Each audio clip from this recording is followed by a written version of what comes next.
మా కొద్దీ తెల్లదొరతనం ఈ పాఠ్యాంశం యొక్క ప్రక్రియ గేయం రూపంలో ఉంటుంది. పాఠమంతా కూడా. గరిమెళ్ళ సత్యనారాయణ ఈ పాఠ్యాంశాన్ని రచించారు. శ్రీకాకుళం జిల్లా నరసన్నపేట తాలూకా గోనెపాడులో జన్మించారు సత్యనారాయణ గారు.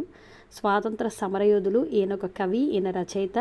1921లో స్వరాజ్య గీతములు, 23లో హరిజనుల పాటలు, 26లో ఖండకావ్యాలు, భక్తి గీతాలు, బాలగీతాలు రాశారు.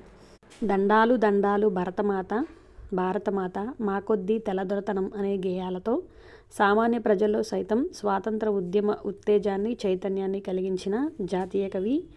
దేశభక్తి కవితలు రాసి జైలు శిక్ష అనుభవించినటువంటి వారిలో మొట్టమొదటి వారు గరిమెళ్ళ సత్యనారాయణ. స్వాతంత్రం కోసం ఆనాటి ప్రజలు ఆంగ్లేయులకు వ్యతిరేకంగా చేసినటువంటి ఉద్యమం ఈ గేయంలో ఉంది. ఇదే ఈ పాఠ్యభాగం యొక్క ఉద్దేశం.